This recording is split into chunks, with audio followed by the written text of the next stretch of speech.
Welcome to the Rewarded Consumer Podcast. My name is Michael, and I have a general passion to get more rewards out of my everyday financial activities. I wanted to share this passion with you to help give information on tools that can help get more out of these mundane everyday activities. I am joined today by a group of my friends who also have a similar interest.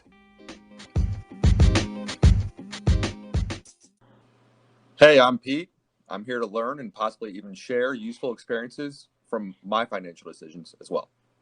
Hi, I'm Stas. I have an interest in technology and finance, so let's explore this world together. Hey guys, this is Jan. Welcome to the Rewarding Consumer Podcast. I hijacked Michael's microphone for today, and our topic for today's conversation will be startup credit cards. So, Stas, would you like to start how you started your credit journey back in the day? Okay, so honestly, at the time, I don't even remember looking for a credit card. I think it was one of those things where I just got a letter in the mail from a credit card that was sponsored by the college I was going to at the time, a university. And they're like, hey, you're a student. You want to sign up for a startup credit card? And I said, sure, why not? I think that happens to a lot of people, and it might not be a bad way to get a easy approval because, hey, if they're sending you the mail to ask you to sign up, then you might have a good shot of actually getting approved.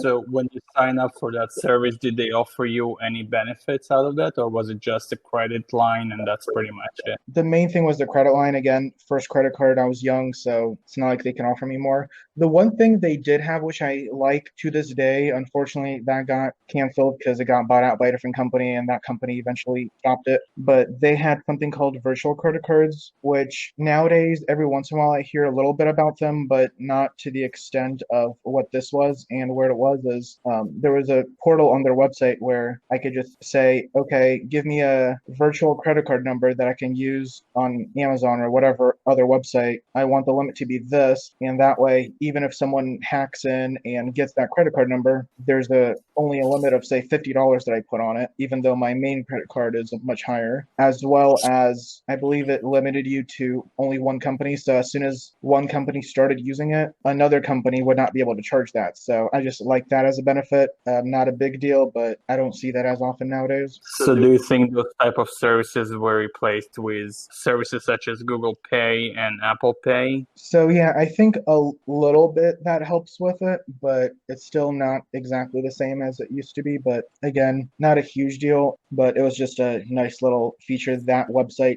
happened to have. Michael, go ahead. Thanks, John. Thanks for letting me have my microphone back. Jeez. Well, anyway, guys, my first credit card was the Chase Freedom card, which is still a very awesome and very worthwhile card with the 5% different categories for each quarter. I remember they had a very, predictable, but not always predictable timeline just based on the time of year. But I mean, this year everybody's been all over the place with category because of COVID. I still think it's a great starter card because it's very basic, no annual fee, and at the time it was tied, it was easy because it was with my bank I already did business with. How about you, Pete? What was your first credit card? Yeah, mine was right around college as well, actually. So right after college. Yeah, I've been using, Bank One and then Chase, I think since 2006 or so. But I really didn't have to apply too much. I mean, they were sending me stuff as well. So I don't even remember the process that much. But yeah, I've changed credit cards a few times within the Chase offerings. Still using Chase Freedom. I would like to, Mike, you've tried to tell me about a few different new levels that I have not gotten to use yet. So I don't know. I kind of wanted to hear your spiel a little bit more about what the best one to do is. Right.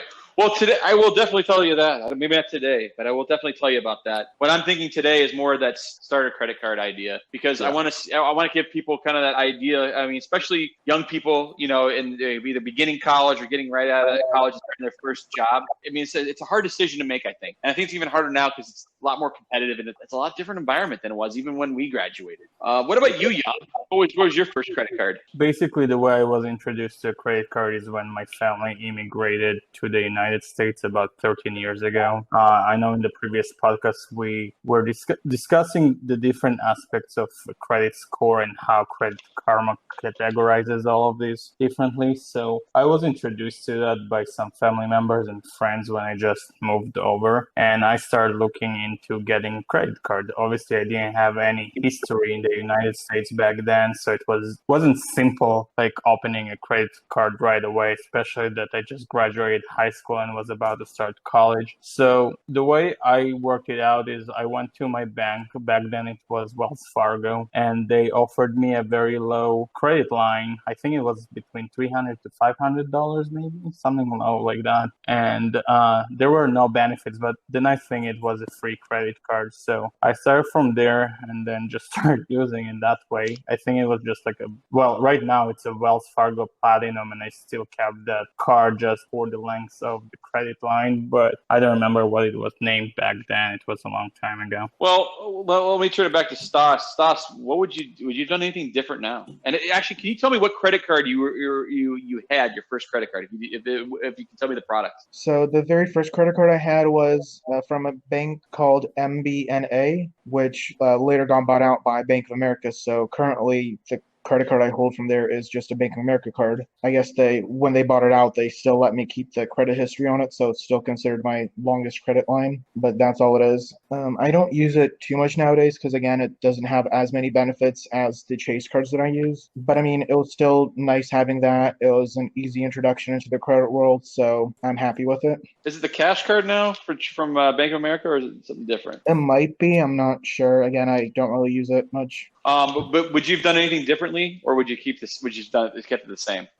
That's hard to answer because I guess back then I didn't know any better. So without knowing any better, I probably would just, again, take the first credit card that was offered just to get that started. If I had access to this podcast, for example, I might have gone for a Chase Freedom card or something that has more of a benefit if they qualified me for it. How about you, Pete? I think I would probably want to do something with probably a lower credit limit just to start off with, which is basically what I ended up doing. And I'd want to get some sort of benefit. I think the Freedom is probably the best for a starter card. I just like the Chase family for the most part. It's just probably one of the most convenient to use. So if I were going to be getting a starter card, I'd probably be using Chase. I've had a few other banks and credit unions. If you know of a good credit union, I mean, I would say that's another possibility as well. People who like credit unions can't say enough good things about them. So maybe that's one way to go to. But the reason I usually use Chase is because they're just so ubiquitous and available. That was a big selling point for me back in the day, but things have changed quite a bit. So I think maybe just a very large online presence and just, maybe some of the benefits that you're looking for, such as maybe if you're ever traveling, whenever that starts up again, or other rewards benefits would be something to look out for. Well, and full disclaimer, guys, we are a few of us are Midwestern based, and we all started with probably Bank One, which became Chase. So Yep. just to give you a disclaimer, so if we talk a lot about Chase, it's because it's been very prevalent here. So we just happen to have very big access to it. So, but there's a lot of great banks out there that have a lot of great products. Chase just happens to have one of the better products there. Jan, I'm going to hand it over to you. Have you done anything differently at all? Yeah, so I know that Discover Cards, they offer some good credit cards for students. I know that my sister recently opened one, and they have some good benefits. I know that they do the rotating category, 5% cash back. So that's actually something nice to have as a student. I think that they recently just did it on gas. So that was really nice. Back when I opened my first credit card, I wasn't aware about all these different benefits, but that's something that I would try to look into if I was somebody new trying to get a credit card, just to see the benefits that I can get out of it. I'm the same way, because with my thought on this, I would feel the same way. The only thing different I would have done is I would have started with my own credit card at the beginning of college instead of something with another person, because it was, as I said, it was hard again to get a credit card right after college, and sometimes it's good to establish a line of credit early. You can actually get credit cards as early as, I think I read it was 18, so it's not a bad idea to start early. I mean, if you guys are on the younger side listening today, or somebody's on the younger side, it's not a bad idea to start early and teach responsibility. And just, even if it's a very low credit limit, you put very little on it, but just have it to start that credit cycle, because then it's just going to open yourself up to bigger and better opportunities, as Stas has talked in the past about when it comes to credit scores and everything like that. So that's the only beef I would have, and I would probably still do the Freedom. Well, one thing we should say with starter cards, I would always suggest going against anything that is annual fee. Only recently have I even considered doing annual fee, because I used to have the philosophy that you should never pay to have access to credit. Credit cards make money off you regardless. Even if you do pay your bills and all that stuff, they make credit cards. Every time you swipe that credit card, they make a percentage of it. So they're not hurting. They probably want to make a little more off you if you miss a credit card payment. This crew, we're not that type. We're the type that wants to be responsible and get things done, and get to bigger and better things. So right now, I don't think an annual fee is always going to be the best thing, especially when you're starting off. If you're going into college, or if you're coming out of college and starting your first job.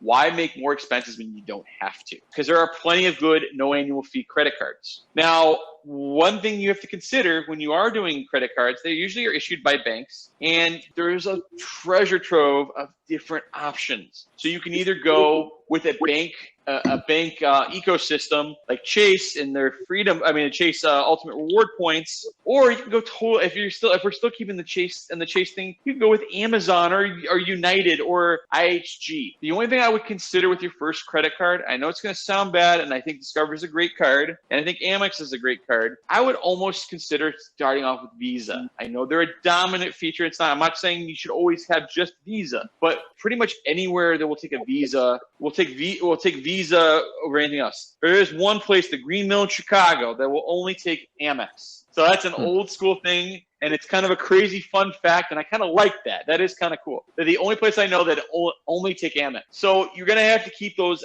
ideas in mind. Does anyone have anything to add to that before I go into my next thought on that? That's a great point to make, actually, that really you do want to look for something that can be used anywhere. And I believe that's Visa's motto at one time, correct? Yeah, it was everywhere you want to be. Yeah, that's definitely an important feature. So I think Visa is just pretty much the vanilla, as well as MasterCard as well. So those two are going to be basically accepted everywhere. And, something like Discover and Amex, it's a luck of the draw thing. But usually they can still be used at larger establishments. Yeah. The only time I've ever found there was a problem with MasterCard is at Costco when I try to purchase gas. They only take Visa there now. They used to be an Amex-only shop, and now they're Visa. Visa's a great credit card, but it also makes me a little angry that, there's not more dominance in some of the other cards. But, I think it's those lines are getting blurred every day. Like Discover's you can get that overseas a little bit. You do Amex overseas, and you definitely use MasterCard. MasterCard and Visa are they're not the same company, which a lot of people would think that sometimes because the way they're kind of aligned, but they are the most probably universal of all the four major credit card companies. I think there's also Diners Club, but I don't know much about them at all. But what I was going to say in regards to this, you either want to get started in the ecosystem as Chase, and I know, Pete, you were talking earlier, you wanted to know what my best advice would be. Maybe you would start with the Freedom of one of the two Freedom cards they have, because their ecosystem is great, because eventually you can, if you ever do open another card and you go an annual fee card, you can put that and make it more valuable to you. A lot of things you have to ask yourself is what's important to you, because you are going to get some benefits out of it, and you want to find out what's important to you and what's convenient for you. Because if you don't have a Chase, there's no point for you to go with a Chase card, because maybe you already bank with like Bank of America or some bigger bank. This is where I would almost advocate when you're starting off with banking, go with a bigger bank to start off with. Never pay any fees on this stuff, because then it'll be easier for transferring your payment for your credit card from your bank right to your credit card, which is like nice thing with Chase. Any of my credit cards with Chase, I can put it on an automatic payment feature, and I don't have to worry about it. I don't have to I have to keep an eye on it. Versus like Bank of America, which I do have credit cards with, but it's not as simple because I have to put an exact amount each time because it's different each time. Versus Chase, where it's just kind of an automated process. So that's one thing of that. If you keep within an ecosystem, it makes a lot of sense. Another thing you want to factor in is what do you do? Like, are you going to be someone that's going to be traveling a lot? Because if you're going to be traveling and you're going to be traveling overseas or into another country, you need to factor in foreign transaction fees. There are cards that are no annual fee that have no foreign transaction fees. That's something you have to factor in. Because if you're not going to be traveling much, or you're going to be traveling only in the States, your first credit card doesn't need to have that. On the rare occasion, let's say you go to Canada once in 5 years, then maybe it's not the end of the world, but it's nice to have that where you don't have to pay that, because you shouldn't pay for fees. I guess that's one of my biggest advocates, is that I'm not saying there shouldn't be fees there, but you know what? If you're smart enough and you pre-plan, you shouldn't have to pay fees for your money, because it's your money and you're just giving you a slight loan for it. And if you pay it back, they're still making out like a bandit, because they're getting money from every swipe you make. I'm going to give one good example where I might go co-brand. And does anybody have the Amazon credit card by chance? I do. You do? What do you like about that credit card? I use Amazon a lot, and I have Amazon Prime. So what I like is that if you have Amazon Prime, it actually bumps up your rewards, and I think I get like 5% cash back on Amazon points for every purchase I make through Amazon. Well, I'm going to use Amazon as a good, let's just say as a college starter, because let's say we're doing a college starter. It's actually not a bad thing, but you need to evaluate your options. Are you just going to be doing general spending? Like if there's majority stuff not going to be on Amazon, or you really aren't going to use Amazon or use Prime, then maybe you should go with something like a bank card or something that's more meaningful to you. Maybe like, I don't know, you could go with a airline or hotel-based credit card. Thing is, in college, you're going to be poor. You might not be doing a lot of traveling, so it might not be worth it to you. You might rather have that cash back. Now, if you were right now, Amazon's different than when we were in college. I probably would look at this differently because, first of all, as a student, I think it's like 50% off if I remember I heard. It's really a lot cheaper to be a Prime member. You get that streaming, which is going to be key because, you're going to want to have some entertainment while you're in college. You can also probably purchase your textbooks are there because textbooks are a lot cheaper than they were when we did it. I think most things are now digital now. So you can buy that stuff through the Kindle store or like even rent them from Kindle. If you're going to be making a majority of your purchases through there and you have Prime, maybe stuff will get delivered to your dorm.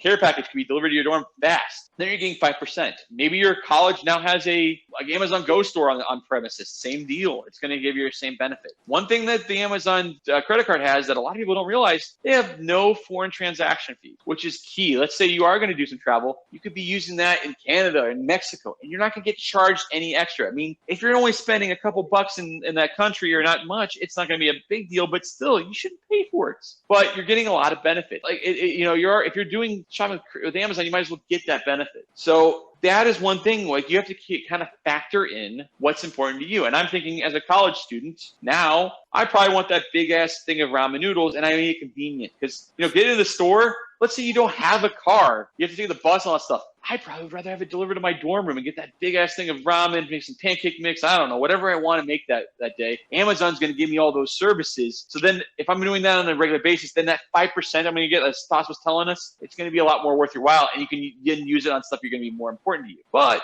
if you value cash, maybe I would use something like the Bank of America cash card or a Freedom card. And honestly, you have to really think what's going to be more important to you. Do you guys have any other credit cards you would recommend as a starter card before I go into another tangent here? So I'm not sure if I have any recommendation because the stuff we talked about was good. But one thing I wanted to address, because some people might be thinking, well, on one hand, you're telling us about all these cards that have benefits that might have annual fees. But on the other hand, as a starter credit card, you're saying get a free card, no annual fee, but there's no benefits. But I want those benefits. But the thing to remember with a starter credit card is you're probably not going to have a very large credit limit with it. I mean, unless you happen to be rich or whatever, and I don't know. But basically, a typical college student is not going to have a huge credit limit, and you're not going to be spending too much. So those benefits don't really matter as much.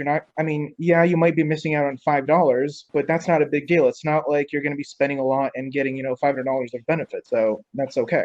That's a great point. You have to, and another thing is you're going to want convenience, especially like in college and right when you're right out of school, wherever you're going to be, you want to have convenience, you want to have easiness to pay. So that's going to be something you have to factor in too. Now, Chase does own the rights to the Amazon credit card in this case. So that will definitely align well if you already have a Chase bank account and you can just pay off right away.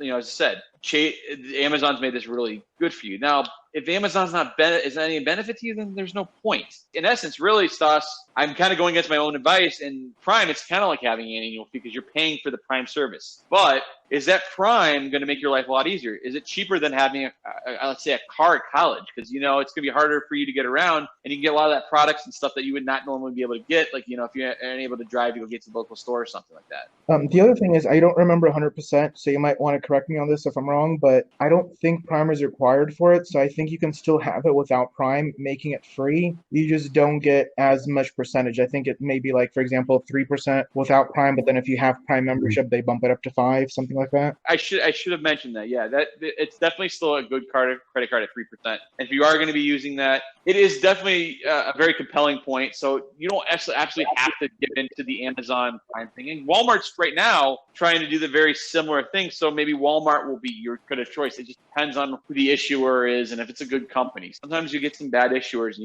you have to be very careful. That's one thing you have to keep an eye on. I would probably go through a bigger bank or someone that's well known instead of some smaller guy for an issuer because you'd rather have something that's has a better reputation. And also, right now I think, Chase or Bank of America or even Capital One are very good starter points. They all have no annual fee cards. and you can line your banking with them and you get a card. The Bank of America has two great options that are no annual fee, but it depends on what you need. If you're going to be a big traveler and that's what you want to do, then I would recommend the travel credit card, which is a 1.5% reward or 1.5 points per dollar you spend. That's pretty damn good, for considering, we're talking starter credit cards here. And no annual fee, there's no foreign transaction. And if you're basically going to be doing a lot of spending on travel, it's more universal than, let's say a United or an American credit card or even Southwest, which most of them will have. For anything that's a good, you're going to have to pay some kind of annual fee for. I mean, they do have, a lot of them will have free cards. Southwest is the only one I know that doesn't have a free card, but a lot of them will have a free card. But it really won't do you that good, and points values will always, a lot of times, devaluate a lot of times. That's why I would almost recommend a cashback card. That's my own personal opinion. Bank of America's other card you could go with is the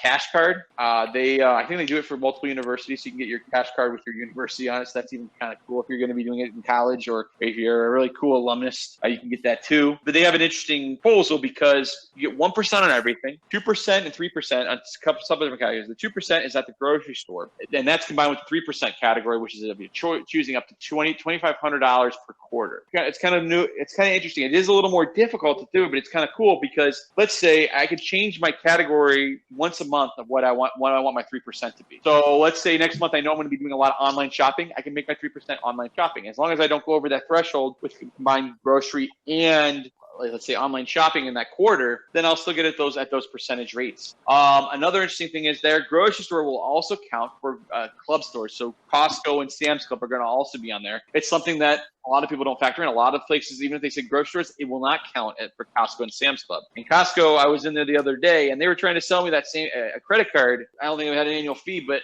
I'm like, why would I want to have their card if it's only good for them instead of I'd rather get cash back and get the same percentage. And another thing with Bank of America is, I mean, I don't know if you have. It depends on the situation. If you have some money saved up, you actually get some benefit. You get I think just for having a checking account with Bank of America, you get a 10% bonus on anything you make. So that's definitely cool. Capital One has their own, travel cards and all that stuff. So there's your mileage may vary, but what I'm going to say with the beginning of any of these credit cards, you have to find out what's important to you, what's the most convenient, and what's going to set you up for success in your long-term credit career. We'll call it. And it's kind of like a career of building credit cards and points. I mean, I just love credit cards and points, and I like to beat the system a little bit and do the best I can. Obviously not cheating, but do the best I can with every transaction. That's why I started the Reward the Consumer podcast and website. So there's a lot to be said about credit cards. That's why we did this 3-part series with, talking about credit scores, because we wanted to get our bigger audience here. And we wanted to make sure that everyone felt included, because we don't want to just cater to, the person that's a little more familiar with credit cards and maybe can give them a little more background. We want to give everybody a chance to understand and be rewarded. On a final remark, you just have to figure out what's going to work for you. Banking ecosystems are definitely something I would look into before I would start, your credit card journey. Pick a path that's going to make sense for you at the time. And don't pay an annual fee, and don't forget to pay your credit card. You know what? If you're going to be making purchases anyway, I say you should get rewarded. That's my whole philosophy. Well, everybody, appreciate your time and have a great rest of your day or evening. And we hopefully we'll bring you some more rewarding content in the following weeks.